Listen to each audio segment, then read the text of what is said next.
Hello, welcome back to Movie Husbands. Today we're reviewing Challengers.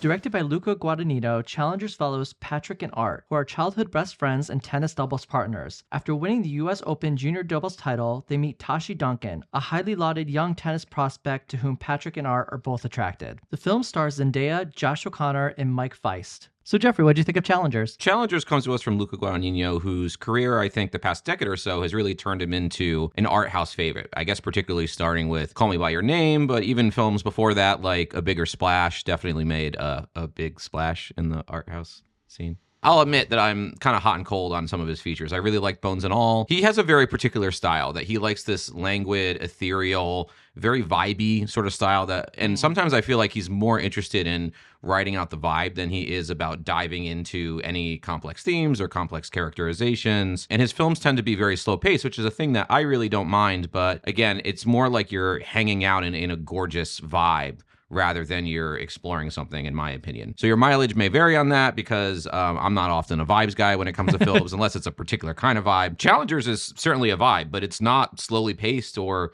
quietly reserved like some of his other films. In fact, it's bombastic, twisty, exciting, frenetically edited, something that I would never imagine that he would direct, frankly. There are some commonalities, like he has this tactile, physical focus on the human body that virtually all of his films have had. And as far as that style goes here, it's more distinctly modern and enthralling than a lot of his films have in the past. But as far as his general style here, it's a lot more enthralling and distinctly modern than I think the rest of his filmography. Between like the devious motivations of the characters and this pumping electro score from Trent Reznor and Atticus Ross and some really truly unique tennis sequences that are very interesting. This movie is like more of an edge of your seat romantic thriller for the most part, especially more so than anything he's ever made before. It's really hard to explicate just how electric this movie is when you're watching it, almost in a way that reminds me of The Social Network, like the way that it weaves through various timelines and scenes after scenes of these like charged, tense conversations. But to boil it all down, I really enjoyed myself. Yeah, I completely agree. I really enjoyed this film as well. I thought the pacing was great. It was so exciting, as you had said. The acting was wonderful. There was so much tension. There was so much sexual tension. There was the score, which was, you mentioned briefly as well. That was fantastic. The editing,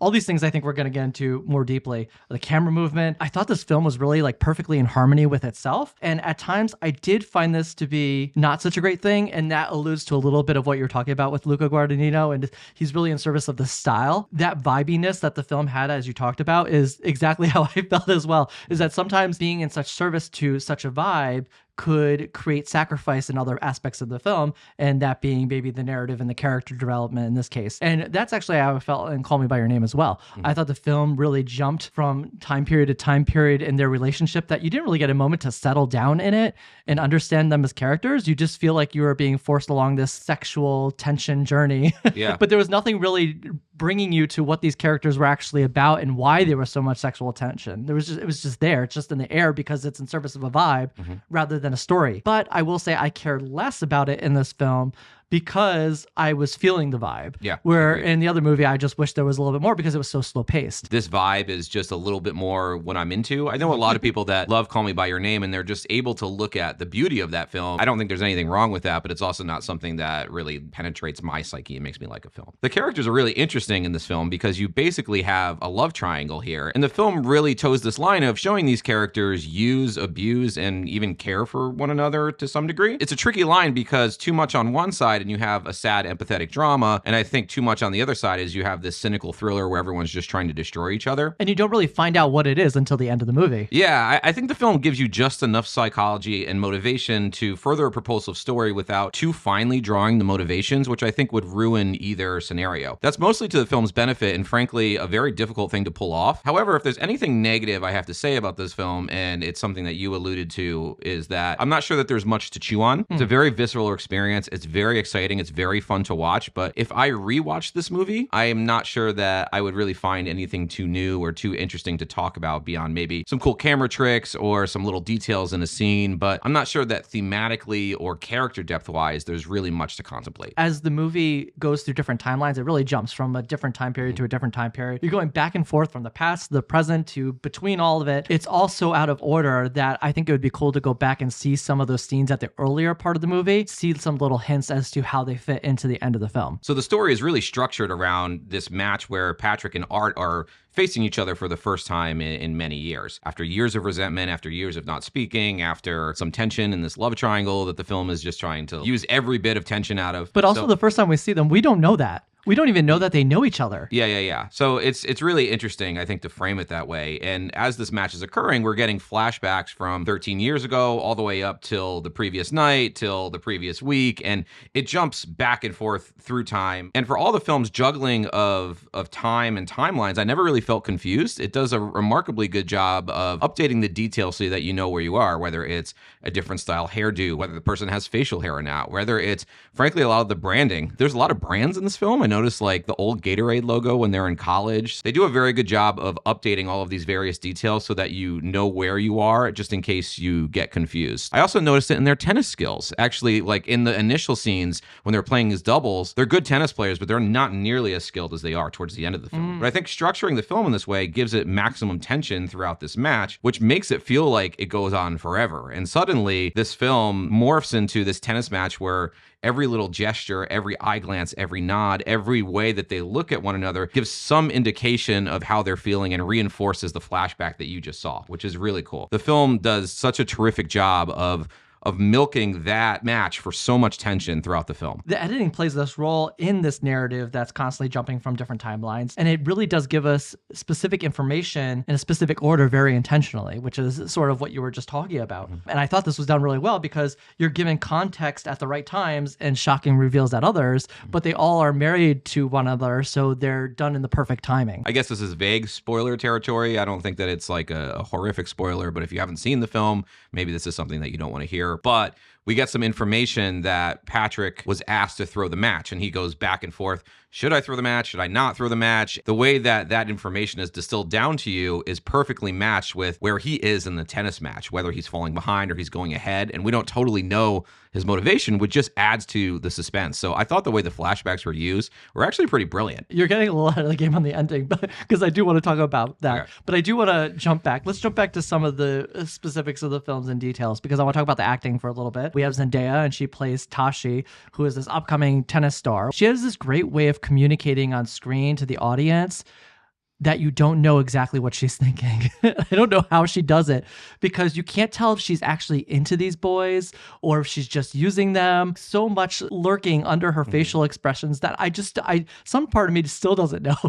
Yeah, totally. It seems like she's such in service to the game and the sport that I'm not sure love is even something in her language. It's interesting that makes her kind of a one-dimensional character in some ways, but like a character that's really propulsive to the action. So Mike Feist's character, Art, is a little more sentimental. He truly loves Zendaya's character. I don't think she says that she loves him throughout the film. He says, "I love you," and she says, "I know." I know, yeah. And very specific. And he seems like very vulnerable, and he asks, "Will you still love me even if I don't win tomorrow?" And she finds all kinds of circles around not giving him an answer. Yeah. I think it's under the guise of, I'm doing this to make you a better tennis player, but at the same time, your role as a partner should be sort of separate from that, right? But she's also his coach, so it's the roles are a little conflicting. It's the here. blending, which gets to like one of the film's main themes, is that like the power dynamics between people and the power dynamics on the tennis court are like one and the same, metaphors for one another. And that's something Zendaya says right at the beginning of the film, is that tennis is a relationship. What makes a great game is when you see that relationship play out on the court. The film has this like remarkable sensuality between all of the characters, frankly, and that plays out on the court in really interesting ways. I sometimes wonder if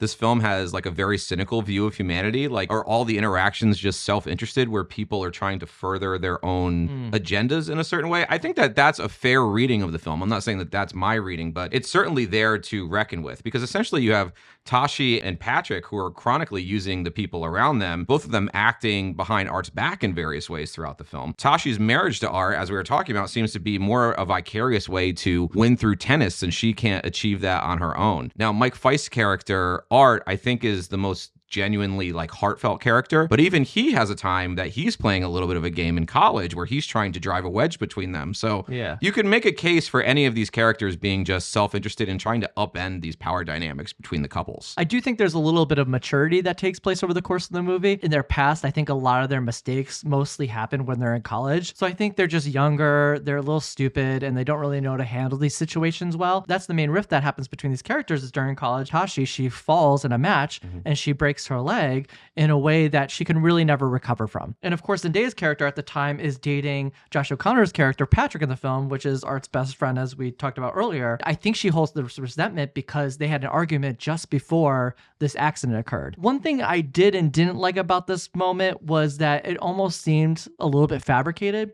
All of a sudden, he's just shunned out of both of their lives over this one thing. Yeah, I agree. And I also think that on a second watch, that's something that probably would bother me more. Whereas on a first watch, I was just so into the energy of the film that I was going with it. I'm like, yeah, screw that guy. Let's get to the like crazy drama. But I agree with you that I think if we looked at it structurally as a story, I agree that it's a little hollow. Now, going to this vibe, I want to check back on that because there are so many aspects to creating that vibe. And you had mentioned Trent Reznor's score here, which I thought was absolutely fantastic. We've already been listening to it.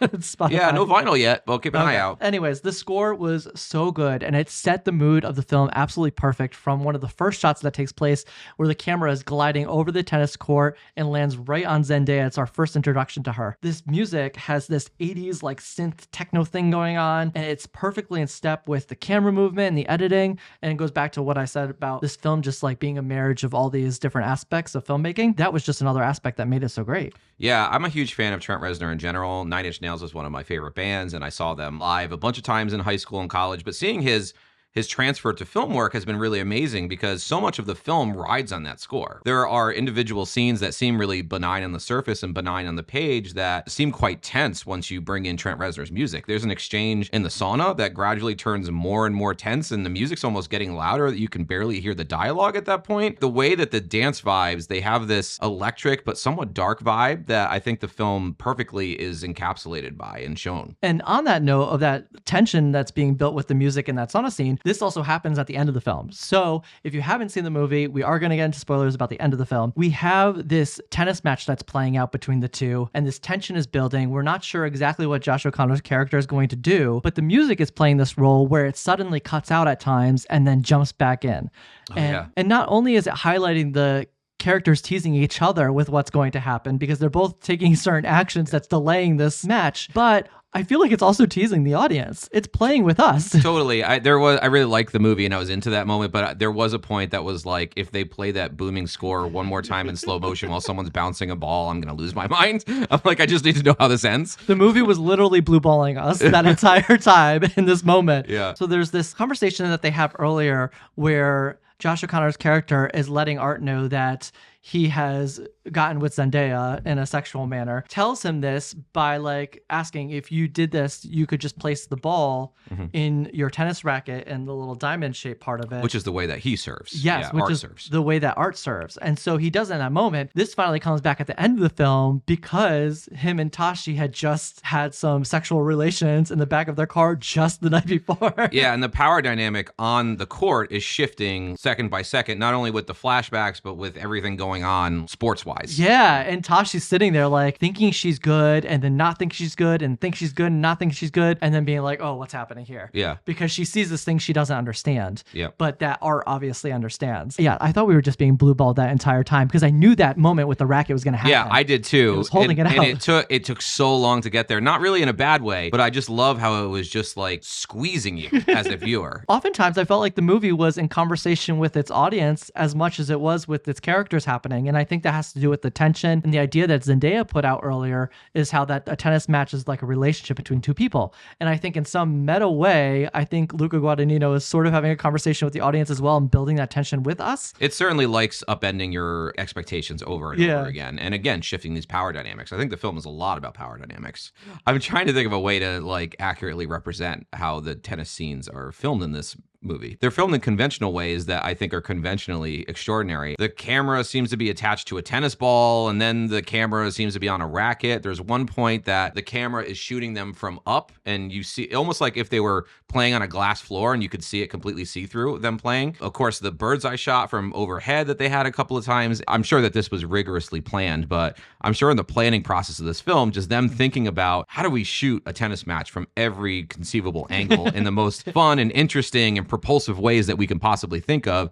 And they executed it all and also edited it together with such like finesse. I thought it was brilliant because one of the things I said to you that I was hoping for this movie is I really don't care about tennis at all. So when a film is able to make me care deeply about something that I don't care about at all, I know that it's well executed. I don't really care about Mark Zuckerberg, but the way that The Social Network was executed made me care about Mark Zuckerberg and Facebook, right? So anyway, similar scenario here. I've always enjoyed tennis. For me, my experience watching it was like, I felt like an enhanced version of what we see from a distance of a tennis match. And I think all those emotional things and qualities that were displayed in this film that showed off tennis in this exciting, bombastic way, I think are alive in tennis. I really enjoyed that because I think it enhanced the experience of what tennis is actually already like. But I could see somebody who doesn't like tennis at all finding it more exciting for that reason. I love the scenes that just focus on the audience as they switch their heads like back and forth. Yeah, and actually they use that really elegantly with Zendaya because she's going back and forth, and at a certain point she's lost in her mind and she's not going back and forth like everybody else is. Talking about some of the directing in this film, I think the film is directed with such skill and precision, like the way we were talking about the camera work. I think that makes its way into the conversations in the film too. For instance, I really like this scene where Art and Patrick are eating churros in the dining hall of their college or of Art's college. It has all these details that are so interesting and memorable, and I think immediately heighten the scene into different territory. So like Art moves the stool closer to him with a screech, and then him and Patrick's legs are intertwined as they're like eating close and talking about some of the physical intimacy between Patrick and Zendaya's character. It's also during the sequence we were talking about before that Art is kind of playing a game trying to get this wedge between them. And it's almost as if the physicality and the shared space reflects the shifting power dynamics between them in that moment. The film continually does that, whether it's in the direction or in the script, that your average scene is filled with these really interesting details and interesting cutaways that make the scene so much more memorable and have so much more tension than they would in your, shot, reverse shot, over the shoulder type of dialogue sequence. They're directed with such fervor and such energy. Yeah, I completely agree. I wish there was actually more sequences like that. The sauna sequence is another one. Yeah, I felt that way during the sauna sequence, and I also felt that way during the hotel sequence that happened between the three of them when they first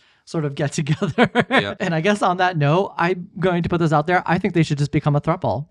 It's 2024, just become a throuple. The film is like overtly homoerotic, but there is clearly a kinetic energy between Art and Patrick. It's actually a very perceptive film in that way because you'll meet a lot of guys who are straight, like legitimately straight, but at the same time have this energy with their best friends and their physicality with their best friends that is like not totally matched by their significant other sometimes, or at the very least like very different. So I thought that the film actually tapped into that type of physical intimacy in an interesting way, like in a way that's very modern. All right, so you ready to go to grades? I am ready to go to grades. I'm going to give this film a B+. Oh, damn it. Why? I was going to give it a B+ as well. Well, what's funny is I was walking out last night. The way it ended, it ends in like such a triumphant, interesting moment. And I was just like, yeah, A-, total A- movie. And then I started thinking about it a little bit, and I still really like this movie. This movie was the most fun I've had in the theater so far this year, like bar none. I tend to get fixated on a lot of the meaning in films and what films have to teach you and like contemplating complex themes and complex characters.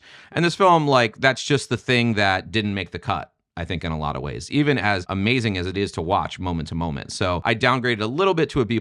I still think that this is like utterly worth your time. Whoever you are watching this movie, you should totally go see it. It is so much fun, and it absolutely breezes by. Like 2 hours and 11 minutes goes by like nothing. Yeah, I would say this film is exactly as you described, fun. I had so much fun watching this energetic, sexually tension-filled film that just kept its energy throughout. It didn't really languish in any particular moment. It held up this energy and this tension in a way that I really enjoyed, especially that last final sequence where Patrick ends up catching Art in his arms and they just hug. And there's this particular moment on Zendaya's face where she looks so angry. And then this little smiling grin comes across her face. And you're like, oh, she liked it. Yeah. That's what she wanted. That's what she wanted from a tennis match. Yep. That was just the perfect place to end this movie. So that's it for a review of Challengers, which is now in theaters. Definitely go check it out in the theater. Let us know what you think in the comments below, and we will see you next time.